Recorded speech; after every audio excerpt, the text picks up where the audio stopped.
Welcome back to Inherited Dawn, a One Piece podcast. We are breaking down the official end of an era. This is chapter 216, V's Adventure. An adventure that has reached its conclusion, it seems. Or at least this leg of it. Man, I don't even know where to start. This whole chapter is an emotional gut punch, but the end is one of the most powerful things I think I've ever seen. It's a goodbye said without a single word. It's the kind of thing that makes you want to stand on a chair and just shout about how good storytelling can be. A promise made in silence. It's the kind of moment that redefines what a crewmate can be. It suggests that a bond isn't contingent on physical proximity, but on a shared history and an unbreakable promise for the future. Exactly. And if you feel that connection, that promise as deeply as we do, maybe take a second to make a promise to us. Let the algorithm know we're Nakama by hitting that subscribe button. It helps us find more people to share these moments with. Now, where does this final chapter of Alabasta begin? It begins in the past. Right, with a flashback. We see Vivi and Igaram, and they're talking about Baroque works. They know this shadowy organization is pulling the strings, but they have no idea who the leader is. Nobody does. Think about the guts that takes. She knows there's a predator in her home, but it's a ghost. Which is the core of the problem. They've hit a wall. Alabasta's own intelligence network can't penetrate it. Any further investigation from the outside is just going to put the kingdom in more danger. They can't attack a shadow, especially a shadow with the resources to destabilize an entire nation. Crocodile's anonymity was his greatest weapon at this stage. So Vivi, with this look on her face that even Igaram scares, a man who has known her entire life, decides she has to go in. She's going to infiltrate them herself. Igaram is begging her not to, telling her how dangerous it is, but that just fuels her. She says she can't just stand by and do nothing. This is the moment she stops being just a princess and becomes a warrior for her country. It's not about a title. It's about a profound sense of duty. She's choosing to walk into the lion's den alone. And this flashback reframes everything we saw at Whiskey Peak. Her initial persona as Miss Wednesday, her confidence, it wasn't arrogance. It was a mask forged from this very resolve. That's such a good point. We meet her as this kind of goofy, over-the-top villain, and it's easy to forget that under that was a terrified teenager on the most dangerous spy mission in the world. This flashback tells us, don't you ever forget who she was from the very beginning. She was willing to die for her people, long before she ever met Luffy. Igaram's terror feels so real here as well. He's not just her head of guard, he's a surrogate father. He's asking her to consider her own life, but he also knows the steel in her. He knows he can't stop her. So all he can do is support her, which leads to his own infiltration plot. It's a family going to war in secret. It puts her entire journey in perspective. From the moment we met her as Miss Wednesday, this was her mission. This resolve we see right here is the engine that drove her all the way through the Grand Line, all the way to a showdown with a warlord. She's unreal. And as that flashback moment hangs in the air, we cut to the present. The doors of the royal palace in Alubarna open. The whole country is waiting. The speech was supposed to be at 10 a.m., but it's noon, 2 hours late. The tension must be insane. And Princess Vivi walks out onto the balcony to address her people. The panel is so clean, so regal. It's a world away from the desert and the fighting. Simultaneously, we cut to the port, where the Straw Hats are just brawling with Marines. It's chaos. Luffy is yelling at them to get out of the way. They're running out of time to meet her. We see the Straw Hats in the middle of the brawl. It's not a serious fight for them, but it's an obstacle. It's the world government literally standing between them and their friend. That contrast is so good. The pristine, quiet palace balcony and the dusty, chaotic port where her real friends are fighting tooth and nail just for the chance to see her. It's the two worlds she's been torn between, shown side by side. One is her duty, her birthright. The other is her chosen family, her adventure. And for this entire saga, she's been trying to make those two worlds coexist. This chapter is about her realizing she can't. Vivi begins her speech, and we get the end of that flashback. Igaram asks her if she has the resolve to see this through, to stay alive no matter what. It's a heavy question. He's not asking if she has the resolve to fight.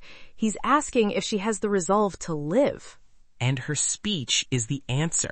The crowd is just eating it up. They're so happy to see their princess, looking so mature and regal. Cobra's there, smiling, but he hopes it won't cause too much of a fuss, which is such a dad thing to say, but also, there's something else there. Which is the first sign that he knows more than he's letting on. He's not just a proud father, he's a co-conspirator. That line implies he's aware of a plan, a deviation from the script. He's worried about the political fallout, not for himself, but for her. He's giving her the space to do what she needs to do, even if it's risky. That's a level of trust between a ruler and their heir that is really powerful. Even Toto is there, trying to get Koza to watch, but Koza says he can hear it from the speakers all over the city. He's still keeping his distance, but he's listening. That's huge for him. He's not ready to rejoin society fully, but he's ready to hear his leader, his childhood friend, speak. He's healing. And what he hears is interesting. Vivi starts talking about her journey, about how she was afraid of how large the world was outside her home. This is her being vulnerable in front of her entire nation. It's not a speech of pure strength. It's one of honesty. Then she gets into this metaphor. She talks about being lost in the darkness and coming across a ship that helped her see the light, that never lost its way and crossed monstrous waves as if it were dancing. Man, dancing, that's such a perfect word for how the Going Merry moves, how Luffy lives his life. It's not about conquering the sea, it's about playing with it. The people in the crowd are confused. They start murmuring among themselves, and the prevailing thought seems to be that she's talking about the Marines, which, from a political standpoint, is a logical conclusion for them to draw. I imagine the official story is that the Marines resolved the incident. Of course they think that. It's the official story. The world government's Marines came in and saved the day. But we know who she's talking about. That little ship that dances on the waves, that's the Going Merry. That's them. Every word is a secret thank you note. It's her way of putting their story into the official record of Alabasta, even if no one else can read it. Super clever. It's a coded message of thanks. She can't name them. She can't point to a pirate crew and say, these are my heroes, because it would ruin everything. It would make her a criminal sympathizer and invalidate the world government's narrative, potentially putting Alabasta in their crosshairs. So she speaks in a way that only they would truly understand. It's an act of profound political intelligence. And they do. We cut to the Merry at the meeting spot, and they've heard the whole thing. Sanji, ever the realist, says this is it. The ceremony, the speech, it means she's decided to stay. You can hear the resignation in his voice. He's probably the most heartbroken of all of them, but he's also the one who understands the situation most clearly. Luffy just refuses to believe it. He wants to get off the ship and go look for her. He's not ready to give up. This is so core to his character. To him, if a friend wants to be with you, they should be with you. The logistics, the politics, the duties, that's all just noise. He operates on a purely emotional, instinctual level.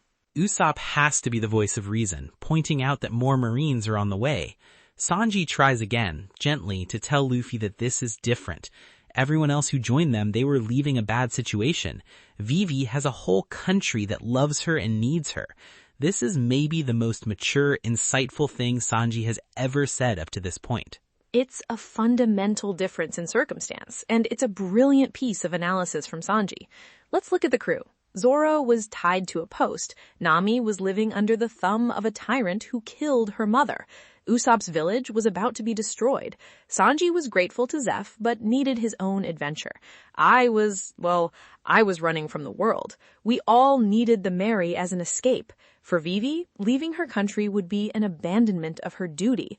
The Merry isn't an escape for her, it's a temptation. Luffy doesn't even have a response to that. He just goes quiet, and you can see the disappointment all over his face. That little panel of him looking down, his hat shadowing his eyes, it's a rare moment where he's forced to confront a reality he can't just punch his way through. He gets it, but he doesn't want to. But then, the perspective shifts and pulls the rug out under us completely. Back at the palace, we zoom in on the person giving the speech. And it's Igaram. He's in a dress and a wig impersonating Vivi.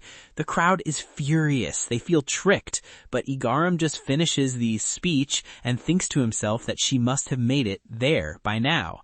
The sheer audacity, the commitment to the bit. Igaram is the MVP. The ultimate diversion. He put himself in front of an angry mob, risking his life and reputation just to buy his princess a little more time to say a proper goodbye. He's wearing that ridiculous curly wig and lipstick, and yet it might be his most dignified moment in the entire saga. It is an act of pure, selfless love. What a legend. From Whiskey Peak to the very end, he has been the most loyal bodyguard imaginable. He's family, and his plan worked. The Straff Hats are just about to sail away, completely dejected. You see the anchor being raised, the sail being unfurled. They've accepted it. It's over. And then a voice shouts out from the coast. It's her! Vivi and Karoo, they made it! They ran all the way to the eastern port just to see them one last time. The crew's reaction is pure joy. They're yelling her name, getting ready to turn the ship around. Look at Luffy's face. That giant toothy grin is back. All the sadness is just gone in a flash. The hope is back. The hope rushes back in an instant. Maybe Sanji was wrong. Maybe she is coming. The emotional whiplash in this chapter is intense. Just when you think you know what's happening, it completely flips. But she isn't. The first thing she says is that she came to say goodbye. The whiplash is brutal. It's like getting punched in the gut, then getting helped up, then getting punched again. It's devastating. And she's holding a receiver. She's not just talking to them. Her voice is being broadcast across the entire country. This wasn't just a race to see her friends. This was a calculated political and emotional maneuver. She's using the national broadcast system to give her farewell. She's doing it live on the air. She thanks them for everything. She says she can't go with them, that she'd love to have more adventures, but she can't because she loves her country too much. It's a public declaration of her priorities. She is choosing her people over her own desires. This is her officially closing the book. She's telling her friends goodbye personally, while telling her country that the mysterious force that helped her is now leaving. It's politically brilliant and emotionally devastating. She is cementing her place as the Princess of Alabasta, and in doing so, seemingly severing her ties to the Straw Hat Pirates. And Luffy, he hears that. He hears the conviction in her voice, and he finally accepts it. He just smiles. It's not a happy smile, but it's a smile of understanding. He respects her choice. He finally, truly gets it. His friend has a dream, a duty that doesn't involve being on his ship, and he accepts that. That's huge growth for him. Then she starts to cry. We get a quick flashback to when they all put the X marks on their arms to fool Mr. Two. And through her tears, she asks the question that's been hanging over this whole finale. If we meet again someday, will you still call me your friend? Bro, that line just breaks you. After everything they've been through, after fighting a warlord and saving a nation, she's afraid that by staying, she loses them, that their paths diverging means their bond will break. It's such a vulnerable human fear. The Marines on the shore hear this. They're putting it together. The princess is talking to the pirates. The Marines there realize the dancing ship from the speech is right in front of them. The ruse is over. The connection is about to be made public. And Luffy, being Luffy, is about to just scream, "Yes, of course we will!" He opens his mouth, ready to shout it to the heavens, because that's what Luffy does. He speaks his truth, loud and proud, consequences be damned. But Nami slams her hand over his mouth. She hisses at him that the Marines are watching.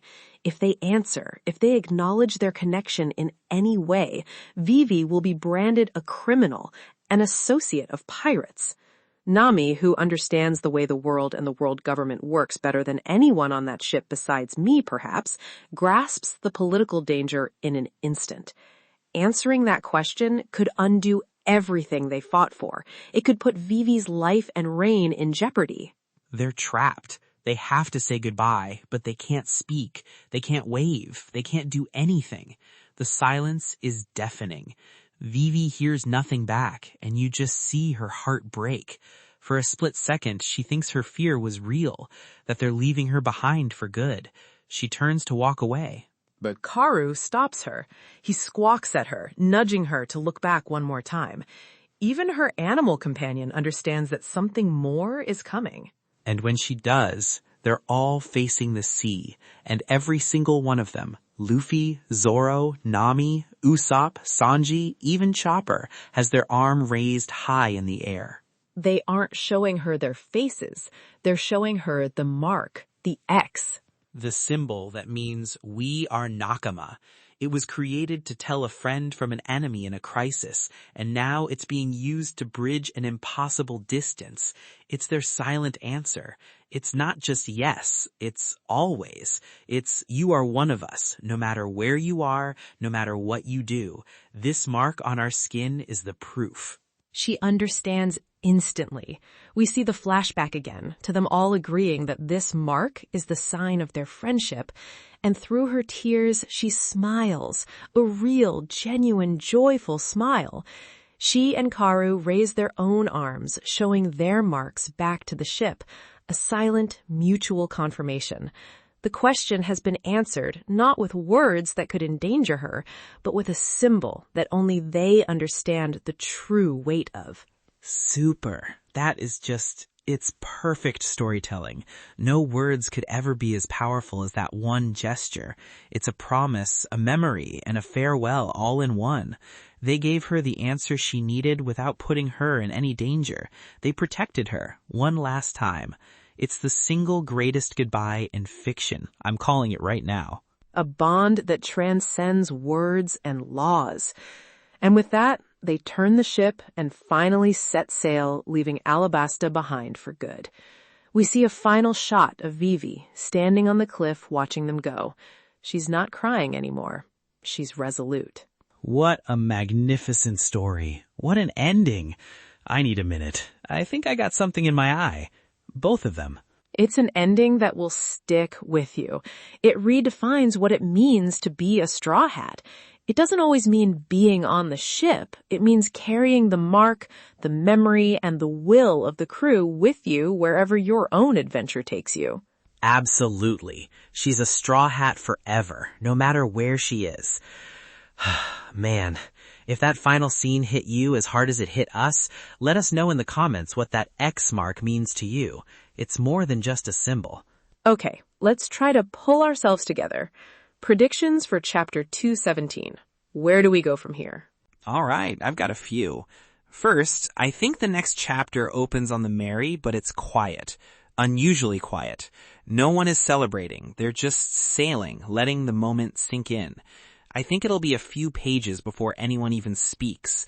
A moment of respect for the friend they left behind. I can see that. A somber departure. The usual post-arc party will be delayed or perhaps won't happen at all. The emotional weight needs time to dissipate. Second, I think we'll get one last check-in on Alabasta.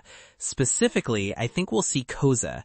I bet he heard the whole broadcast and finally truly understands who the real heroes were. Not the Marines, but the pirates Vivi was saying goodbye to. It would be a nice bit of closure for his character arc, to see him looking out at the sea with a newfound respect for his princess and her mysterious friends. That would be satisfying. My first prediction is also about the aftermath. We'll cut to Smoker and to Shigi. They saw and heard everything. Now they have a report to file. I predict we'll see them arguing over how to word it. Do they implicate the princess, or do they conveniently leave out her connection to the Straw Hats? I think Smoker, in his own way, will bend the rules. He might write something like, "The Straw Hats escaped after a brief confrontation. Princess Vivi addressed her nation. The two events were unrelated." Ooh, I like that. A test of his specific brand of justice. He saw Luffy save his life from Crocodile. He knows the truth. This is where he has to choose between the letter of the law and the spirit of justice. Okay, my last one is a bit of a long shot. I think we see Bon Clay. Not on the ship, but we see him somewhere in Alabasta, having successfully escaped the Marines using his powers. A little epilogue showing that our favorite Okama is still out there, free, maybe even wearing a Marine's face. A loose thread that could come back later. I like it. My second prediction is that we'll see a glimpse of Crocodile in custody. He's been captured, but we haven't seen what happens next. I think we'll get a short scene of him on a marine vessel, maybe being escorted by a high-ranking officer, and we'll get our first hint about the great prison for high-level criminals. Setting up the next major piece of world government infrastructure. That's such a classic move. Love it. Makes the world feel so much bigger. And for my final prediction, and this feels almost certain, someone on the Going Merry is going to realize a very immediate practical problem. They just left an island. They have no eternal pose for a new destination, and the log pose needs time to set. But they can't go back. They are adrift in the Grand Line. Nami will be panicking about their lack of direction. And who might show up with a solution to that problem? Precisely. I think the chapter ends with a boat floating nearby, or perhaps someone has stowed away on the Mary itself, and when she reveals herself holding a book and an eternal pose, it will be Miss All Sunday, Nico Robin. The ultimate cliffhanger. We just said goodbye to one crewmate, and now we're about to say hello to another. What a madman. All right, that's all the time we have for today. This was a heavy one, but a super important one. Thank you all for listening. Join us next time as we see where the currents take the Straw Hats next. Until then, raise your arm and show your mark. We're all Nakama here. See ya.